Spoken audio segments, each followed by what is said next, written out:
Les fonctions grammaticales sont des rôles ou des relations que les mots peuvent avoir dans une phrase pour exprimer leurs relations les uns aux autres.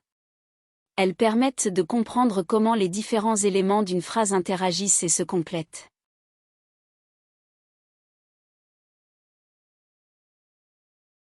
Le sujet dans une phrase est le mot ou le groupe de mots qui effectue l'action du verbe.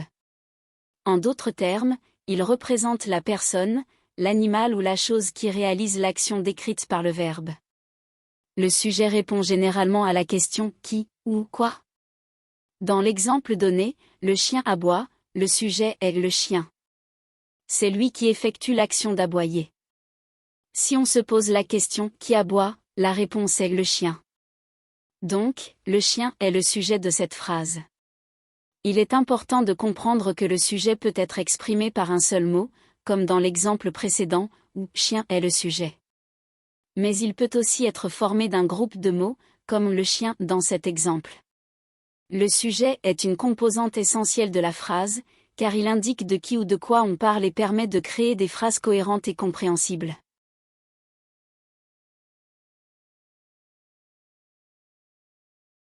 En grammaire, le verbe est considéré comme le mot principal d'une phrase.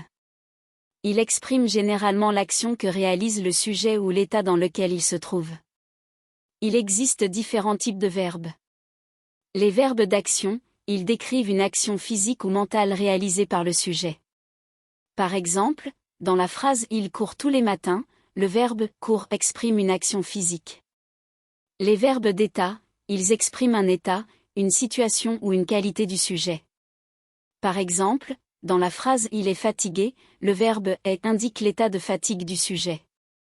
Les verbes auxiliaires, ils sont utilisés pour conjuguer les autres verbes et former les temps composés, les voix passives et d'autres formes verbales. Par exemple, dans la phrase « Il a mangé », le verbe « a » est un auxiliaire utilisé pour former le temps composé. Le verbe peut également se conjuguer en fonction du temps, du mode, de la voix, du nombre et de la personne du sujet.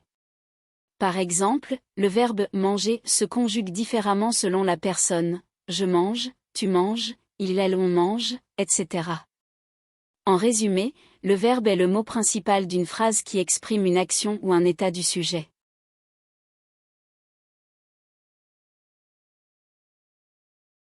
Le complément d'objet direct, COD, est un élément grammatical qui complète le sens du verbe dans une phrase.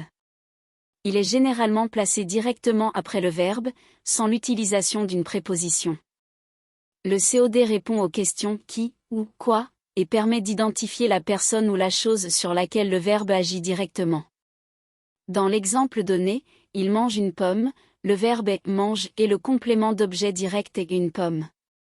Le COD répond à la question « quoi est-ce qu'il mange ?» et nous indique que la pomme est l'élément qui est directement mangé par la personne mentionnée dans la phrase. Il est important de noter que tous les verbes n'ont pas forcément un complément d'objet direct. Certains verbes peuvent avoir d'autres types de compléments, comme le complément d'objet indirect, ou même ne pas en avoir du tout.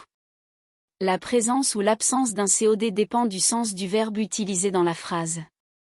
En résumé, le complément d'objet direct est le mot ou groupe de mots qui reçoit directement l'action du verbe sans avoir besoin d'une préposition. Il répond aux questions « qui » ou « quoi » pour nous indiquer sur quoi porte l'action du verbe.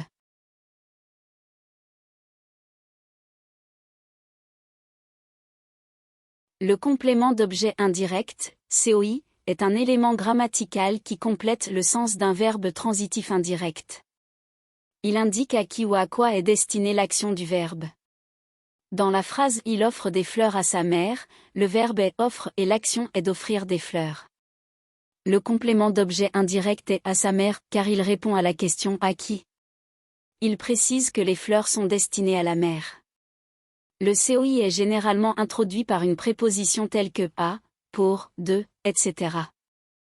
Dans cet exemple, c'est la préposition « à » qui introduit le COI. Il est important de noter que tous les verbes ne sont pas suivis d'un COI. Certains verbes sont transitifs directs et ont un complément d'objet direct, COD, qui répond à la question « qui » ou « quoi ». D'autres verbes sont intransitifs et n'ont pas de complément d'objet.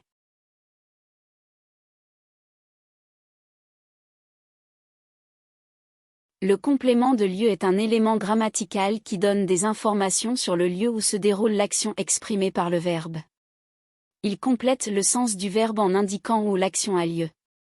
Par exemple, dans la phrase « Je vais au parc » est le complément de lieu. Dans l'exemple « Je vais au parc », le verbe est « vais » et le complément de lieu est « au parc ». Ici, le complément de lieu indique que l'action de « aller » se déroule au parc. Le parc est le lieu où se rend la personne qui parle. Le complément de lieu peut être introduit par différentes prépositions, telles que à, dans, sur, vers, chez, etc. Par exemple, je suis dans la cuisine. Il va à la plage. Le livre est sur la table. Nous allons chez ma grand-mère. Le complément de lieu peut être précis ou plus général, et il peut se référer à des endroits concrets ou abstraits. Par exemple, je suis allé en France, endroit concret. Nous étudions à l'université, endroit abstrait. Le complément de lieu peut également être utilisé pour indiquer le mouvement vers un lieu spécifique. Par exemple, je vais à la bibliothèque. Elle court vers la sortie. En résumé, le complément de lieu permet d'identifier le lieu où se déroule l'action du verbe et de préciser le sens de la phrase.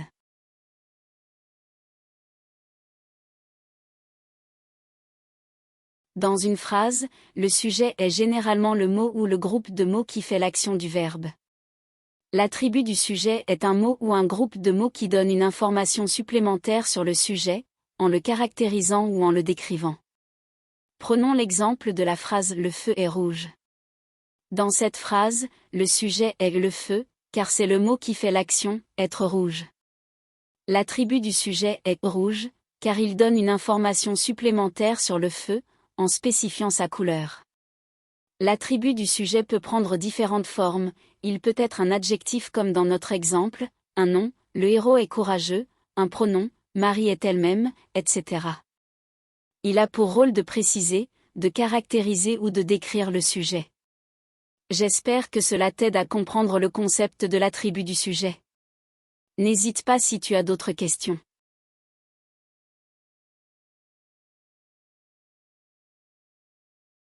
Apprendre et connaître différentes techniques d'écriture sont essentielles pour un écrivain, car elles lui permettent de perfectionner son art et d'améliorer la qualité de ses œuvres littéraires. Voici quelques raisons pour lesquelles ces compétences sont utiles pour écrire un livre. Structurer et organiser le récit, les techniques d'écriture aident à construire la structure narrative d'un livre, en définissant l'introduction, le développement et la conclusion. Elles aident également à organiser les idées et les événements de manière cohérente et à maintenir une progression fluide de l'intrigue. Créer des personnages mémorables, connaître les techniques d'écriture permet de développer des personnages riches en profondeur et en nuances. Cela inclut la création d'arcs narratifs convaincants pour les personnages, l'utilisation de dialogues réalistes et la représentation des émotions et des motivations. Maîtriser le style d'écriture et la voix narrative, les différentes techniques d'écriture aident à trouver et à développer son propre style d'écriture unique. Elles permettent également d'explorer différents styles narratifs, tels que la narration à la première personne ou à la troisième personne, et de choisir celui qui convient le mieux à l'histoire que l'on souhaite raconter. Captiver les lecteurs, les techniques d'écriture aident à créer des images vivantes et à susciter l'intérêt des lecteurs en utilisant des descriptions évocatrices, des métaphores puissantes et d'autres figures de style. Elles permettent également de maîtriser l'art de la narration, en captivant l'attention du lecteur dès les premières lignes. Rendre le processus d'écriture plus efficace, en connaissant les techniques d'écriture, on peut éviter les erreurs courantes, comme les incohérences dans l'intrigue ou les personnages mal développés. Cela permet de rendre le processus d'écriture plus efficace et de gagner du temps lors de la révision et de l'édition. En somme, les techniques d'écriture sont indispensables pour écrire un livre de qualité. Elles aident à structurer le récit, à développer des personnages intéressants, à captiver les lecteurs et à améliorer la maîtrise de l'art de l'écriture. En les apprenant et en les connaissant, un écrivain peut affiner son art et créer des œuvres littéraires plus convaincantes et mémorables.